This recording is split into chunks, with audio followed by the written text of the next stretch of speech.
Hello, all you wonderful Rise of Kingdoms players out there. This is Dragothien here.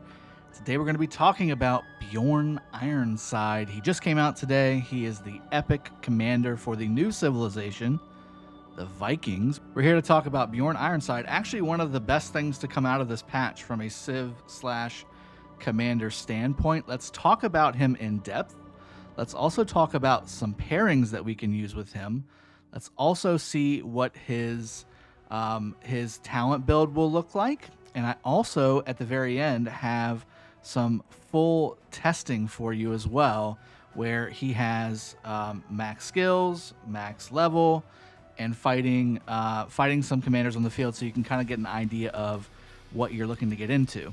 So first and foremost, Bjorn Ironside, he is an infantry commander, guys. This is an infantry civilization, the Vikings, that just came out.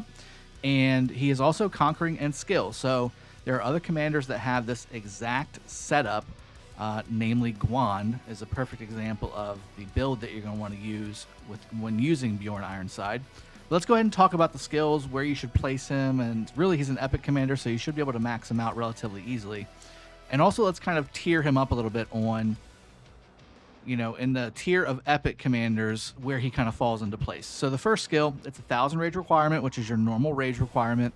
You deal 500 damage factor, which is a little subpar, but it gets better as we go along. And also increasing the skill damage taken of the target by up to 10%. This is something that you can use big time in any situation, and this is an end game debuff, guys. This is a debuff that you can use in any stage of the game, whether you're season 1, 2, or 3, or season of conquest. This can be used.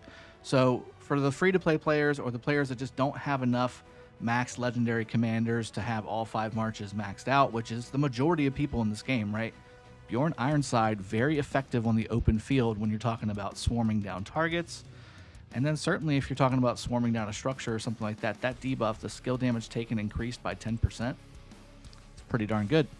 So number 2, we got Longboat Marauder. Troops led by this commander gain 15% increased attack when attacking cities. Okay, so city attack bonus. Number 3, you got the Viking Lord.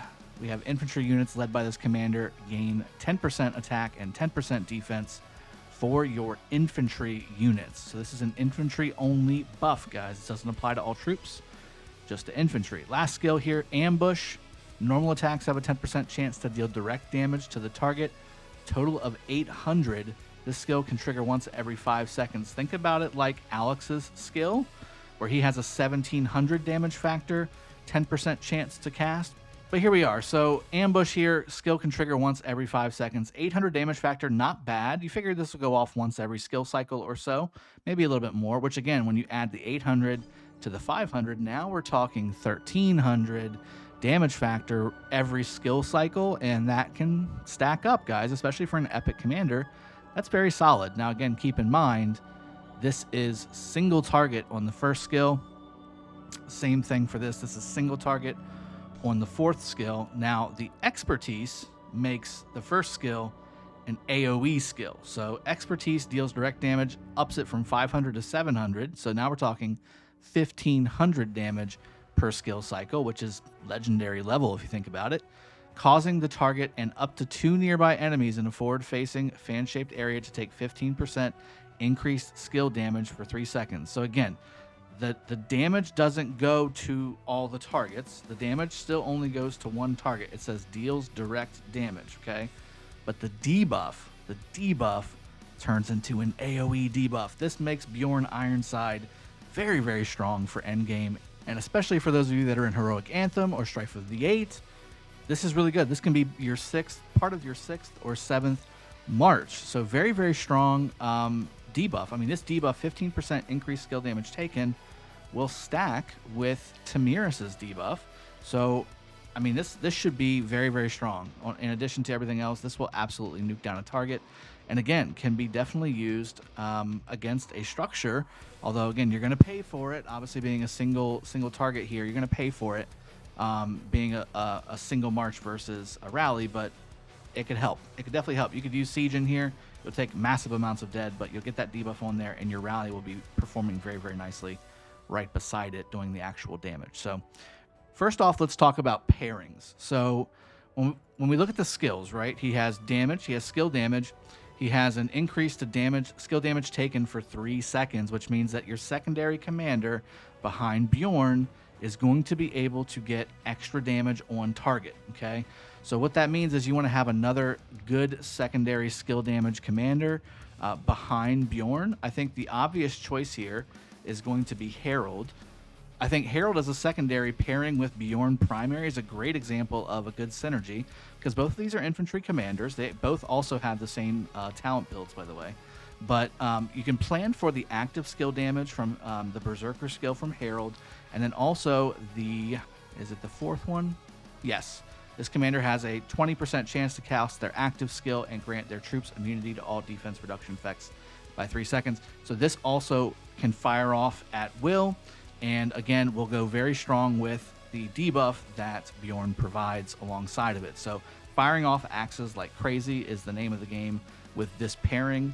Again, any type of secondary nuker here would be perfectly fine, especially a universal secondary nuker.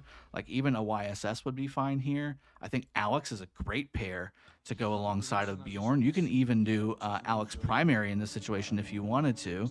Although I do like Bjorn being primary just because of the skill damage reduction being timed up with the rest of your March's skills going off as a secondary. But you can use either way. I would say Alex secondary would be perfectly fine. And again, his second skill, firing off the 1700 damage factor nuke, would be buffed up against the target as well on top of that. So very strong. You could also go Guan primary here and then Bjorn secondary, although you're losing some of the benefits from the debuff. Although the debuff will help out all the rest of the people around you against the target, which is very nice. Early game pairings, I think Sun Tzu as a secondary would be fantastic against early game competition, like go Bjorn Sun Tzu. Very strong, very, very strong on the open field. That could be a good rally as well, with the Conquering Talent Path being available to you. Yeah, so I think those are going to be your top tier pairings. You've got Harald, you've got Guan, you've got Alex, and you've also got Sun Tzu. I think those are going to be your top tier pairings. You can also throw Osman as a secondary or Diao Chan as a secondary as well. Again, early game, double epic pairing, very strong. Just not going to be able to compete against the latest and greatest meta legendary commanders, but he's an epic commander, so he's also a starting commander, so you can't expect the world. But for what he is and how you get him and how easy it is to max him, I think he does pretty darn well. And I think he'll be part of one, like my 6th or my 7th March whenever I go into Heroic Anthem on my main account in 916 here very shortly. I think we'll go ahead and add him into the rotation and use him effectively on the battlefield as part of a murder ball situation. And then certainly when we're talking about dropping down targets and things like that, taking the extra damage is very strong. All right, let's also talk about his talent build. Again, it's very similar to what you'll see with Harald and Guan. This is my universal infantry, conquering, and skill build for any of the commanders that are like that. So again, that's Harald, that's Guan, that's now Bjorn Ironside. This is what we're looking for. We're going to get all the damage we can get against calves on the infantry tree. Same thing with the rage generation. Normal attack bonuses as well are very nice. And on the top left side, you also have defense and health bonuses 1% per point. And with the health of body one, that's actually 2% per point. So that's very strong. And then on the skill damage tree, we have that going all the way to Feral Nature, maxing it out. So we're talking about getting the full skill tree here. You're cranking out a ton of skill damage. You're generating rage like crazy with Rejuvenate. And of course, you're buffing your second commander with Clarity on the very bottom there.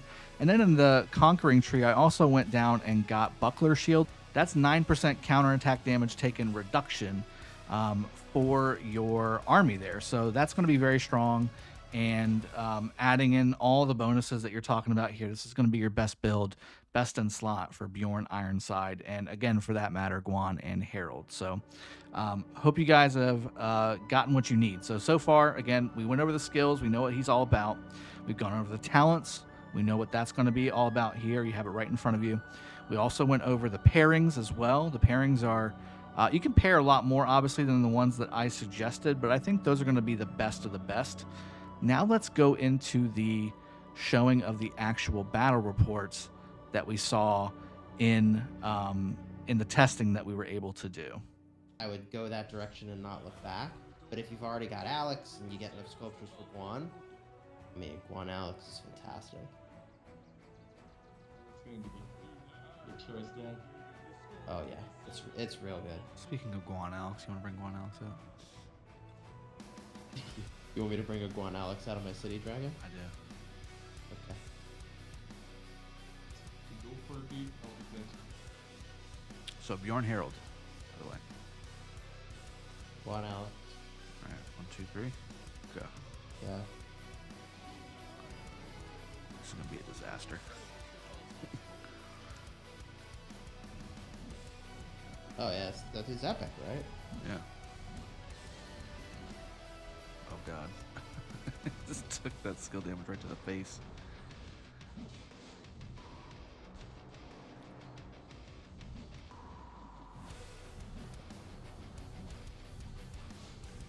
Oh, that silence got me hard.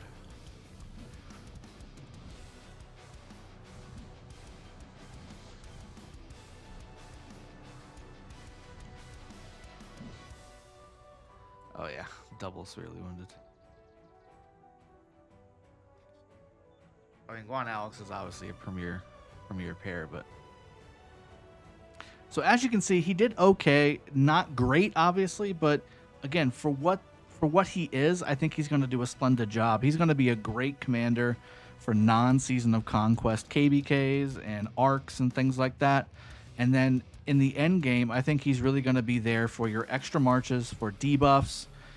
He's not going to be able to pump out. He's not going to be able to keep up with the skill damage of some of these other legendary commanders, but he will definitely be able to be part of the team. And if you're a player that's looking for your role trying to be supporting, you don't have the ability to max out your tech in Heroic Anthem, and you don't have all these legendary commanders maxed, I would definitely advise you to go and get Bjorn Ironside, get him maxed out, put him in front of a decent commander like we just talked about earlier, and you'll shine on the battlefield and you will be valued, because I will take any time I can to get to get a commander that will give me, once expertise, which you should be expertising him, a 15% increase to skill damage on my target. Yes, please, and thank you. And it's AoE as well. Oh, well, heck yeah, let's do that. So, hope you've enjoyed the video. Hope it's been helpful for you guys.